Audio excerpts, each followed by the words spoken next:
Hello and welcome back to the REALTY Funnels Podcast. I'm Cahill. So glad to have you with us today. Recently, I've been talking with top real estate agents from across the United States and even Australia, which has been very exciting. And one of the common themes that I've heard these top performing professionals mention over and over again is that they felt it was really important for them to have hired additional staff earlier if only they had known just how beneficial it would have been. They had a sense that they needed help. They had a sense that they could benefit from additional people on their team, and yet they just went at it on their own, seemingly for far too long. They realized after the fact that having that leverage, having that help, delegating some of those important aspects of their business to other people was a huge driver of their growth. What they expected to happen in their growth happened a lot faster once they brought on additional help and resources. I have one of my favorite preachers that I think of and refer back to over and over again, named Dr. Charles Stanley. And he says, "We reap what we sow, more than we sow, and later than we sow." And you can learn more about Dr. Stanley at intouch.org. And I love Dr. Stanley, and his son Andy Stanley is amazing as well. Just a huge influence in my life, both of them, and I'm very thankful for them. You reap what you sow, more than you sow, later than you sow. I've read recently as well in the 7 Habits of Highly Effective People that if you sow a thought, you reap an action. You sow an action, you reap a habit.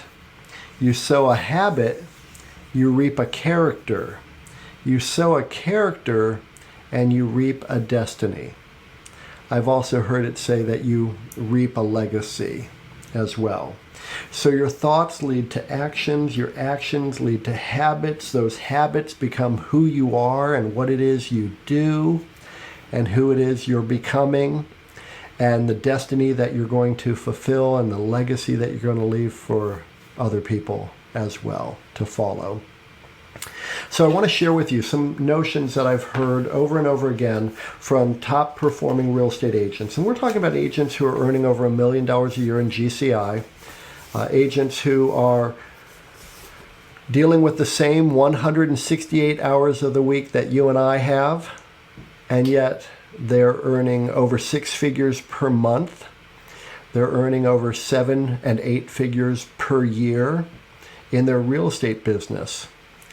And one of the key drivers of that growth is that they are leveraging people who can do things that they aren't good at doing or aren't necessarily in their strength zone or aren't necessarily things that they're passionate about doing. And when you're able to analyze what it is you do very well and what still needs to get done, but you're not passionate about it or you're not proficient in that exercise, the faster you're going to be able to delegate and hand off those things. Now, if you think about your hourly rate and how much money it is you earn in a year and what that works down toward each hour that you're working, pretty quickly you realize that there are a lot of people out in the world who'd be very thankful to help you, and their hourly is far lower than your hourly. I haven't mowed my lawn since the 1990s. Like 1993 was the last time I mowed my lawn. And the reason for that was because it wasn't the highest and best use of my time, and I learned that very quickly. And also I didn't enjoy it much, and it wasn't something I was passionate about. I was living in Shaker Heights, Ohio at the time, and I saw lawn guys driving up and down my street, and I just stopped one of them and I said, "Hey, how much do you charge?" And he says, "It's, $20 a week." And I just thought, how quickly can I get on your rotation? He said, "I'll mow your yard today." And I was like, great. And that was the last time I ever had to deal with mowing my own yard. because I didn't have to have a lawnmower. I didn't have to maintain a lawnmower. I didn't need to worry about going out and getting gas or having a long enough electric cord or batteries or whatever it is to power the lawnmower. I didn't need to worry about grass clippings ruining my shoes and getting all over my hairy ankles. I was done with that. And I was able to focus those hours on other things that made me more money or brought me more joy. And I have handed off tons of things over the years. Even though I could do it, even though it might be easier for me to just go ahead and do it rather than calling somebody and waiting for them and hoping that they're going to show up, you got to let that stuff go and just get people into your world who can take things off of your plate that are not in your strength zone. And I really focus in on this whole notion of your strength zone. What are you passionate about doing? What do you feel is the highest and best use of your time? What are you proficient doing? What are those things that you can uniquely do that no one else can do? And of course, there are many ways that you can look at this. You can look at this in your personal life as well as in your business life. In your business, what is it that you're able to bring to your circumstance, to your job, to your company? If you're an independent contractor, if you're a real estate agent, what is it that you're able to bring to home sellers and home buyers that no one else in your local market area can do? And how are you able to differentiate yourself and stand apart from everyone else in your local market area, screaming at people, saying, hey, I'm a great real estate agent? How are you going to stand out and differentiate yourself from those people? When you look at the whole question of what are you both passionate about and proficient doing, that crossroads of I'm both passionate about it and I'm proficient about it, anything that's in that space is your strength zone. And that's where you're uniquely equipped to deliver greater value to your customers, to your clients, to your community, but also in your personal life. Perhaps you're the only one who can be the father. Perhaps you're the only one who can be the mother. Perhaps you're the only one who can be the husband or the wife in your relationship. No one else can do that. No one else can fulfill that role, of course. So you've got to do those things that only you can uniquely do. And yet, that doesn't mean that you have to fix the toilet. You can hire a plumber. A husband and a father doesn't have to fix the toilet, but you can fix the toilet if you're passionate and proficient, if it's no big deal, and that's fine. I'm not trying to get you to overanalyze this, but there are things that only you can uniquely do. Only you can fulfill on those opportunities and responsibilities in your life. And so when you think about what you're passionate about and what you're proficient doing, that's your strength zone. That's your desire zone. That's where you're adding value. That's where you earn the most money per hour. And that's the area in which you are delivering what only you can deliver to your loved ones, to your family, to your community, to your neighborhood, to your various organizations that you belong, to your company, to your clients and customers, to your colleagues. That's your strength zone.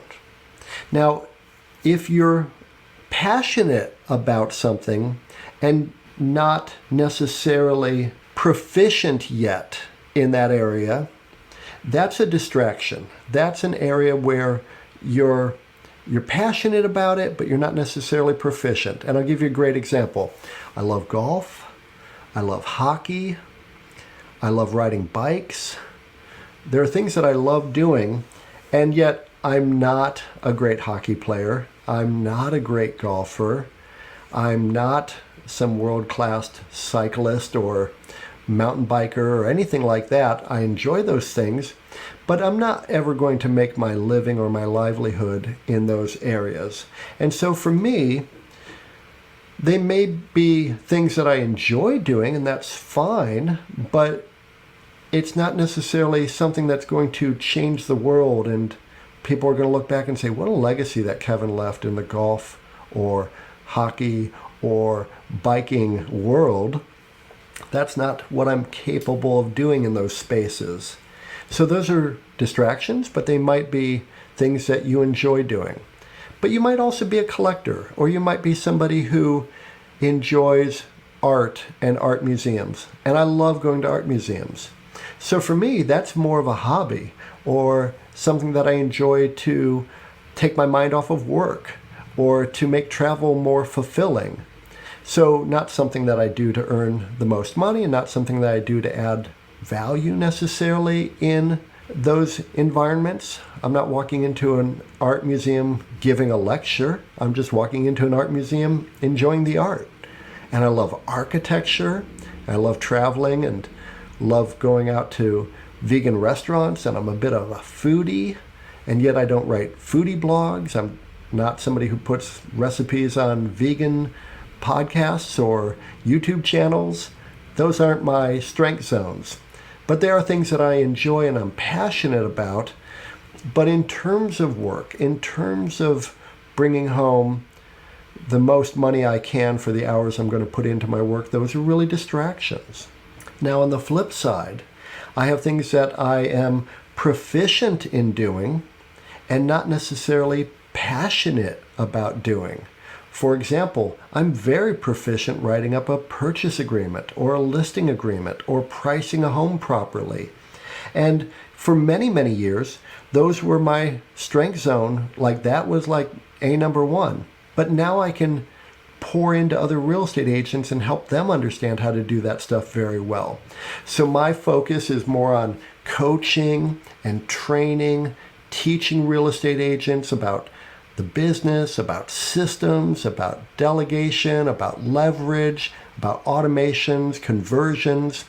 And that's where I add an enormous amount of value. And yet writing a purchase agreement, I could do that in my sleep. Figuring out the right price for a property, no problem. But is it my highest and best use of my time?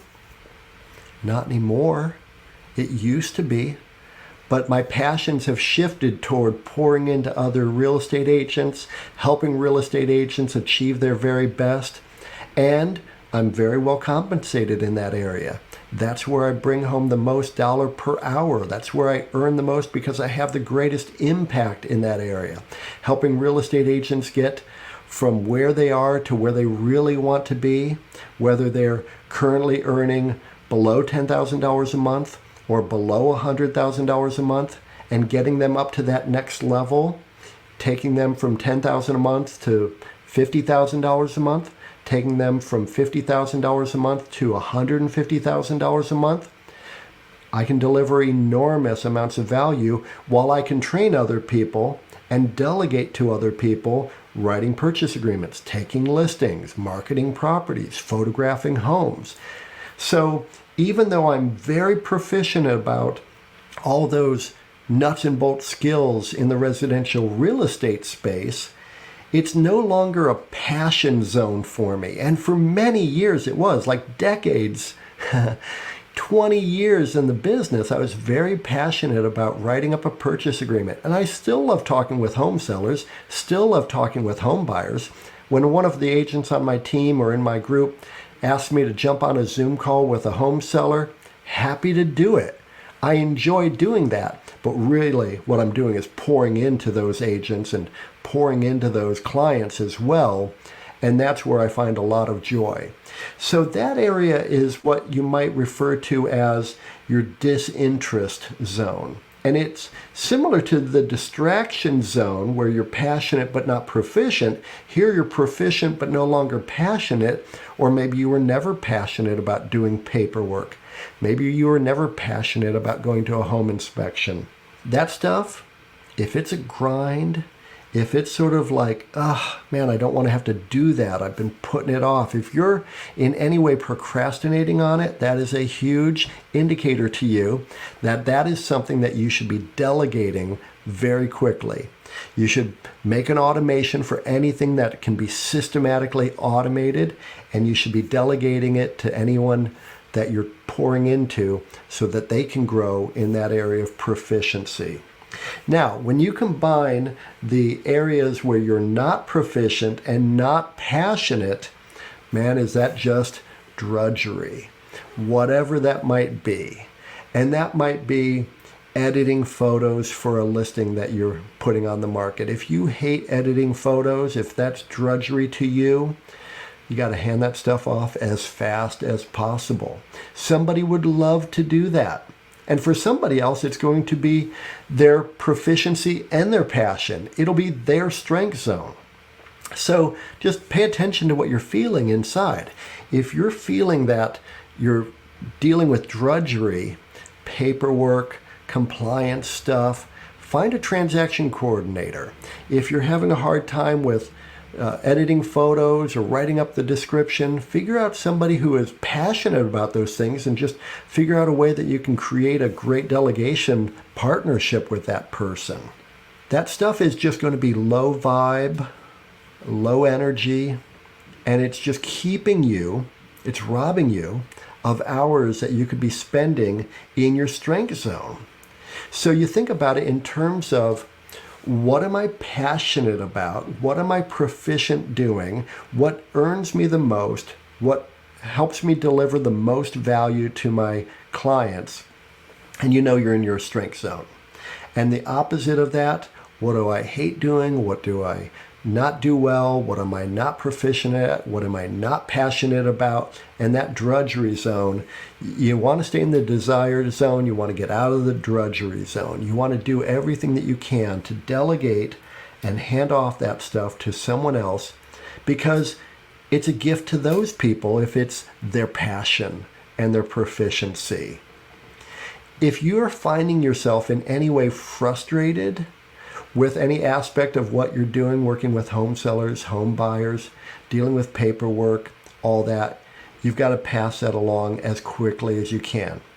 And over the past few months, as I've been talking with so many top-level real estate agents who are just really crushing it, earning over $250,000 a year to well over multiple millions of dollars a year in GCI, the most common theme that I'm hearing is they wish that they had delegated sooner. They wish that they had made that first hire earlier.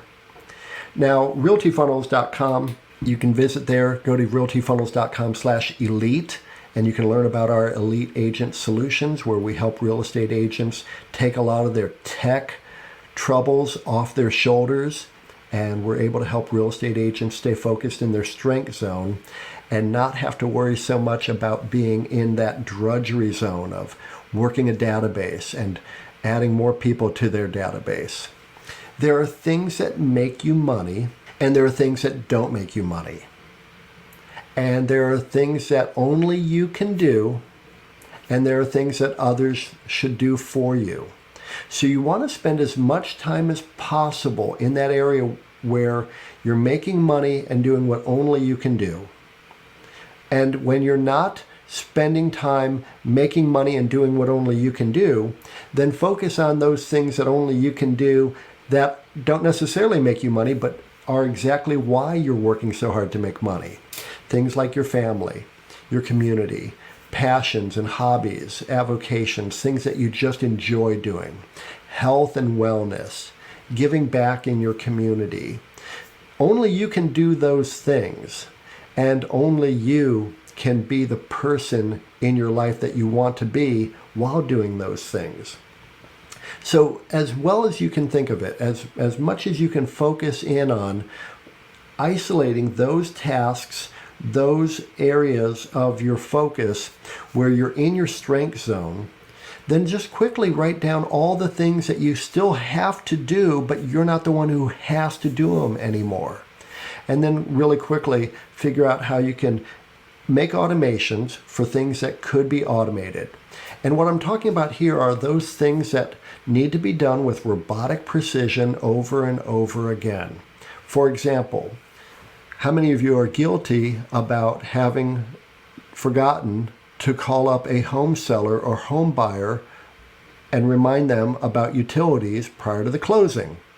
Lisa and I experienced this recently. We had a wonderful $2 million property on the market in Treasure Island, Florida, and we had let the seller know that they should schedule for the utilities to be transferred without interruption. We had an automation that reminded them, email and text, hey, here are the utility phone numbers, here are the cable, here's water sewer, the community association, whatever it might have been, here are the phone numbers, and you need to call them, and you want the utilities transferred without interruption on the day of closing.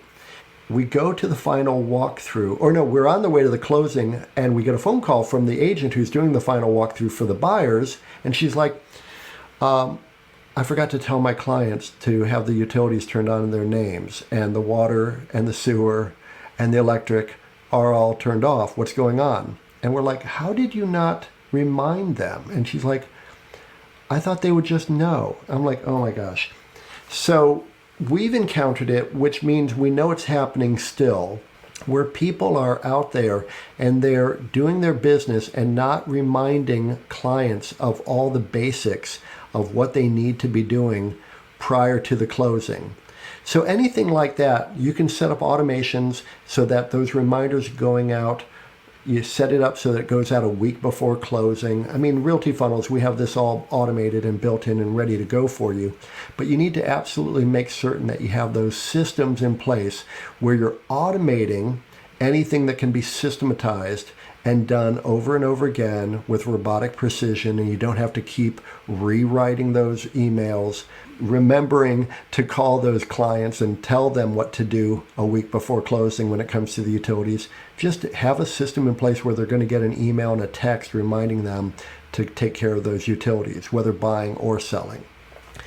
And that way you're able to focus more of your energy on attracting more clients, getting your ideal clients to chase you down. And that way you're able to have stress-free days where you're easily reaching your income goals rather than being too busy without enough income. And that way you're able to build a real business, one that is reliable, efficient, attractive, and lucrative. And you do that by leveraging people and systems. And I talk all about this on the realtyfunnels.com/elite page. So if you haven't already visited realtyfunnels.com/elite, check it out. I've got a ton of resources there to help you build a business, a real business, one that is sellable when you're ready to retire or move to a different market area.